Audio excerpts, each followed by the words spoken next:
Sin duda alguna, hay temas que son estructurales para diferentes profesiones, para diferentes formaciones.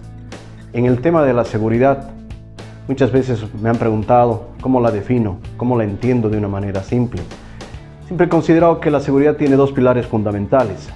Por un lado, podemos decir un pilar que son los respaldos, buenos backups, por el criterio de disponibilidad. Y por otro lado, el criterio de confidencialidad e integridad que se ve abastecido por la criptografía. Pero en un sentido más amplio, cuando hablamos de criptografía, en realidad tenemos que hablar de criptología, que es la fusión de la criptografía, que es escribir de una manera secreta, de una manera oculta, y el criptoanálisis, que en realidad es analizar esos escritos secretos para determinar cómo se han realizado y de alguna manera buscar cómo leerlos, cómo poder abrirlos.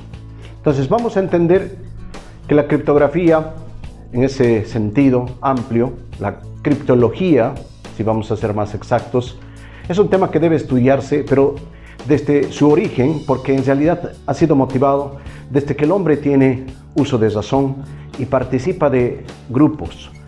La religión, la guerra, si nosotros vemos la historia de la humanidad, siempre ha estado presente el conflicto, el interés por algo, por recursos naturales, por una posición, por una idea. Entonces la religión y la guerra de alguna manera han alimentado la generación de toda esta corriente de escribir de forma secreta.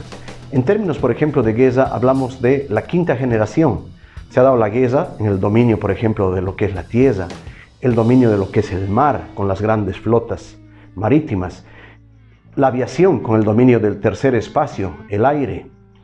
En un momento, la Unión Soviética y Estados Unidos han despegado una carrera hacia el espacio, ¿no? Hablamos de un cuarto nivel de guerras. Y ahora hablamos del ciberespacio, que es una concepción de un lugar digital que en realidad puede estar en nuestra mente. Entonces, cuando hablamos de ciberespacio, no solo estamos hablando de la Internet, sino estamos hablando lo que le llega a la persona. Entonces, es un nivel de guerra de quinta generación donde la criptografía también se mantiene. Entonces, vamos a estar participando en el módulo de criptografía y protección de datos de la Maestría de Ciberseguridad y Ciberdefensa de la Universidad Gabriel René Moreno de Santa Cruz, precisamente hablando de esto, de la historia, cómo llegamos.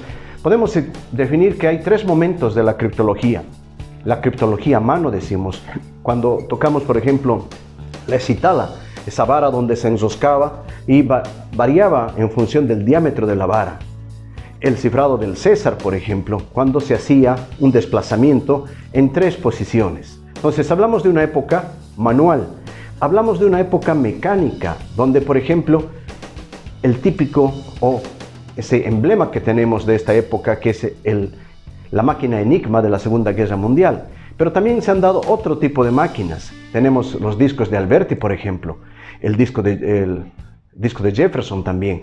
Entonces, Sigaba, una máquina americana, que han sido la introducción de ese concepto, por ejemplo, de la citala, de la vara, a rotores mecánicos que en su combinación podían generar diferentes tipos de combinaciones y permutaciones de las palabras entrantes, que es el código abierto, y generar un código cifrado. Después de esto, básicamente después de la Segunda Guerra Mundial, llegamos a lo que es la criptología informática o matemática, donde algoritmos matemáticos se programan. Entonces, esta tercera etapa se caracteriza no solo por la aplicación a textos cifrados, sino a servicios. Ahí nace, por ejemplo, todo lo que conocemos como llaves públicas privadas, todo lo que son VPNs, SSLs, todo lo que es el concepto de ciberseguridad. Entonces vamos a estar compartiendo estos temas.